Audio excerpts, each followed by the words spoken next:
Bismillahirrahmanirrahim. Assalamualaikum warahmatullahi wabarakatuh. Apa kabar Bapak Ibu peserta Latsar CPNS?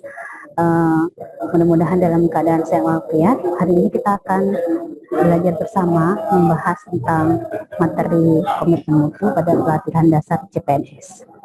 Baiklah, perkenalkan, nama saya Nurlia Inkom. Saya Widya Iswara, ahli media BDP SDM Aceh. Berikut adalah alamat email saya dan channel YouTube dan Facebook. Mudah-mudahan nanti ada yang ingin berinteraksi atau komentar, silahkan. Selanjutnya, untuk materi komitmen mutu ini, pertanyaan mendasar kita, mengapa kita ingin menjadi CPNS? Mungkin Bapak Ibu perlu merenungkan di dalam hati, apa sih keinginan terbesar mengapa memilih jalur menjadi CPNS? Nah, kita sudah mengikuti sistem CAT ya, tentu Bapak Ibu berjuang melawan ribuan orang untuk mendapatkan satu kursi di CPNS. Ya, pada dasarnya menjadi CPNS itu adalah menjadi pelayan. Jadi jangan ada yang iming-iming menjadi CPNS itu sebagai pejabat, padahal kita ini menjadi CPNS ini pelayan. Ya, jadi komitmen hakiki atau komitmen ideal menjadi CPNS itu adalah tujuannya untuk melayani masyarakat. Jadi kalau ada Bapak Ibu lulusan dokter keren gitu ya, kepingin menjadi CPNS supaya kelihatan keren, kemudian berpenghasilan tetap, kemudian dapat tunjangan insentif yang tinggi gitu, itu bukan itu tujuan kita. Jadi tujuan kita itu melayani masyarakat. Kemudian tujuan kita adalah mengabdi kepada bangsa dan negara, dan pada ujungnya semua itu adalah ditujukan sebagai sarana kita beribadah kepada Allah SWT.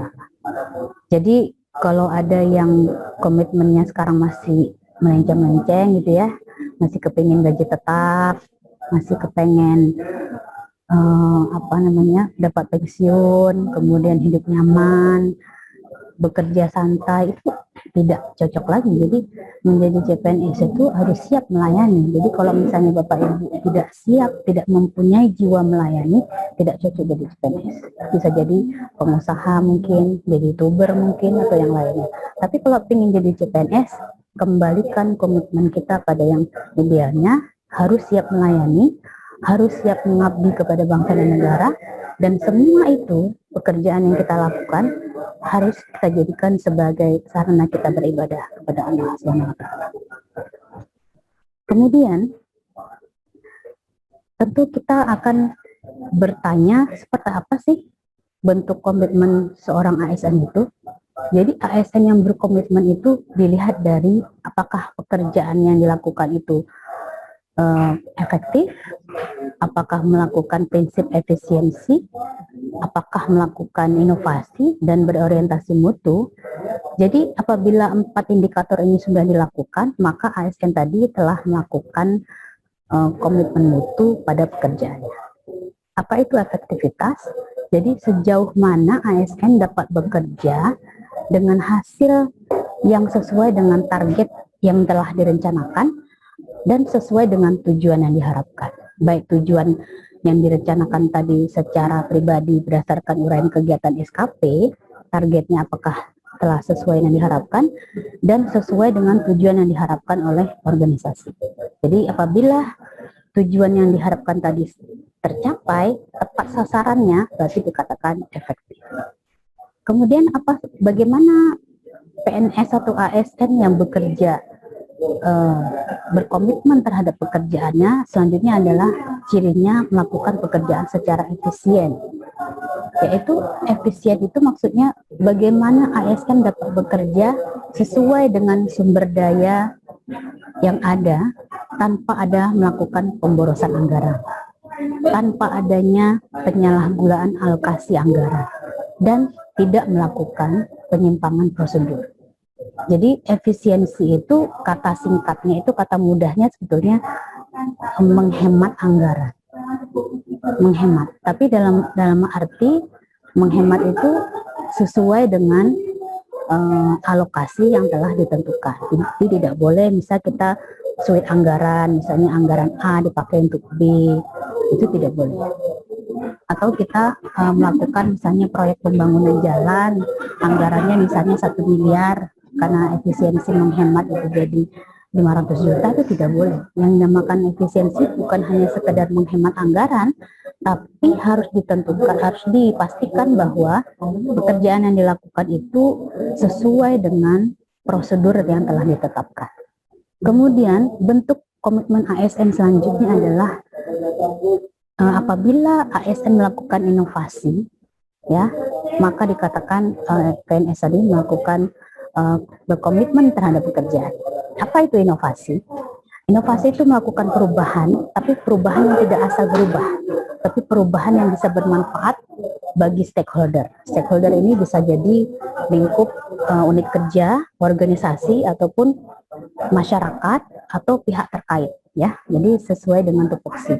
Jadi kita melakukan inovasi ini tidak melakukan inovasi secara besar-besaran, misalnya seorang dokter inovasinya melakukan perubahan untuk mengentas kemiskinan, itu tidak cocok. Jadi inovasi yang dilakukan adalah sesuai dengan tupoksinya, ya. Jadi jangan mengambil lahan tetangga.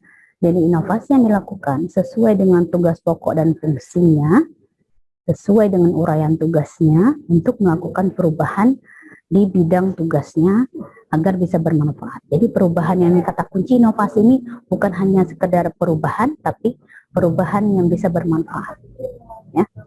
Kemudian bagaimana bentuk komitmen ASN yang berikutnya adalah ASN yang berkomitmen terhadap mutu pekerjaannya, berarti telah melakukan pekerjaannya secara berorientasi mutu, berorientasi pada mutu. Apa maksudnya berorientasi pada mutu?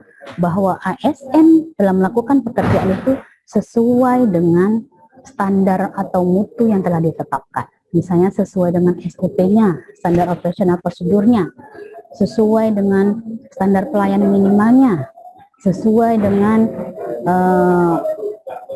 SPP-nya, ya, standar pelayanan publiknya.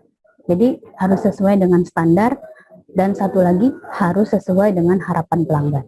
Nah, kalau sudah sesuai dengan standar itu kan baku, ya, karena standar SOP itu sudah diikuti dengan aturan yang baku.